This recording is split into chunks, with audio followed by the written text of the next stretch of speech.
Hi guys, in this episode we are going to talk about the history of chess. The origin of the game is unknown, but it certainly has an ancient past, more than 1500 years. Chess was played in India as early as the 6th century, and it's believed that it originated in India or China. Some people believe it was invented in Persia. But anyways, there are records of a game called Chaturanga in India during the Gupta Empire in the 6th century. The word chaturang means four, as in four divisions of the army: infantry, cavalry, elephants, and chariots. It's thought that the game came to Persia via India and then to Europe via Persia. By the 9th century, a version of chess was being played in what is now Pakistan and Afghanistan. It spread to Persia and Central Asia by the 10th century. Then it moved west to Turkey and Egypt. It also reached the Arab world by the 10th century and was known as Shatranj. A Persian book about chess from around 974 AD is the earliest known book about the game.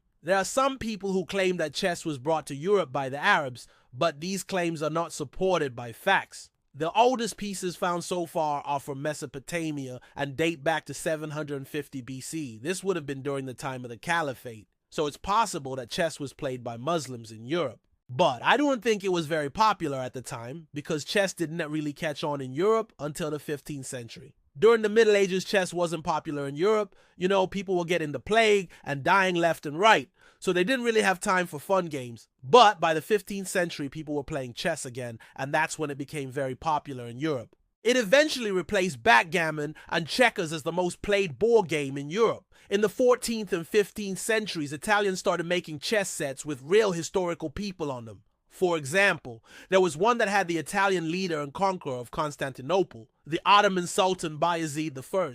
There were even handmade chess sets made for kings and popes like Pope Paul V Borgia. In those days, they took their chess very seriously. The game was only for intellectuals. You had to be smart to play it well. Women were forbidden to play. This was because women were seen as too emotional to play such a rational game. But this didn't stop the queen from being the most powerful piece on the chessboard. When chess arrived in Europe, it was quite different from the game we know today. It took about 200 years for the modern game to develop. For example, castling was forbidden in the 15th century. Also, if a player went into check, he lost immediately. They also didn't do en passant. The pawns could move forward 2 squares, and the knight could jump over other pieces. But otherwise, the basic idea of the game was pretty much the same. Many historians believe that the biggest improvement to the game was made by one man named Giovanni Leonardo da Cutri, who was an Italian. That's why they call it the Italian game. He is considered to be the father of modern chess. He helped make the rules and standard setup we use today. He also wrote the first modern chess book. Back then, chess wasn't really a sport. You could play it casually, but you couldn't compete professionally. But after the invention of chess clubs, things changed. Now you can earn a living just by playing chess. The first official international chess tournament was held in London in 1851. In the late 19th century, chess started to get very popular in the United States. In fact, the US is where the first official world chess champion was crowned. The 6th world chess champion was a man named Wilhelm Steinitz. He was born in Prague, which was a part of the Austro-Hungarian Empire at the time. He is considered to be the first player to consciously study opening theory and middle game strategy. Steinitz was the first world chess champion to formally defend his title against all challengers. Previously, world champions were chosen based on a single match between the reigning champion and a challenger, but this led to a lot of controversy. Sometimes people questioned whether the challenger was actually the best player in the world or if the champion was afraid to lose his title and chose not to defend it. After Steinitz, they had multiple players competing to become the world champion, and then one person would win. The first official world chess tournament was held in 1886 in the United States. Steinitz won. After he won, he defended his title 6 times. After Steinitz, they had several world champions like Emanuel Lasker, who was the second official world champion. He defended his title 5 times and held the title for 27 years, which is still a record today. But the most famous world chess champion is probably Jose Raul Capablanca. He was a Cuban who was the world champion from 1921 to 1927, but he lost to a Russian named Alexander Alekhine.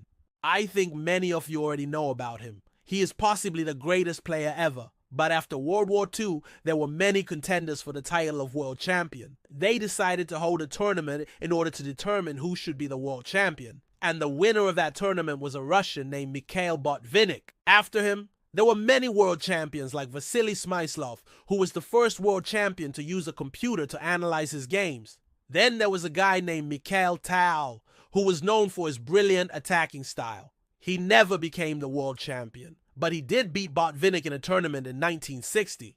Then there was Tigran Petrosyan, who was known for his excellent endgame technique. He was also from Russia. After him, there were many world champions like Boris Spassky, who famously played against Bobby Fischer in 1972. This match was a Cold War showdown between the Soviet Union and the United States, and Fischer won. Spassky later said that Fischer was the strongest player he had ever faced. Fischer was kind of weird. Like, he didn't speak Russian, so he had to bring an interpreter with him. But he did help popularize chess in the United States. After him, there were many world champions like Anatoly Karpov, who is widely regarded as the greatest player of all time, along with Kasparov.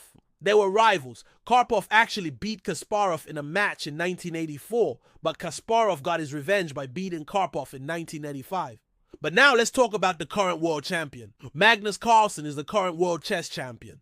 He's from Norway, and he's been the world champion since 2013. In 2021, he defeated Ian Nepomniachtchi to retain his title. Magnus Carlsen is widely considered to be one of the best players ever. He is currently ranked number 1 in the world with an ELO rating of 2836. He is the only player to ever achieve a rating above 2800. He has won numerous awards and titles, including the Norwegian Sports Gala Athlete of the Year Award in 2004, 2005, and 2006. He has also been featured in several TV shows and documentaries, including the Netflix series The Queen's Gambit. In 2021, he won the Norway Chess Tournament.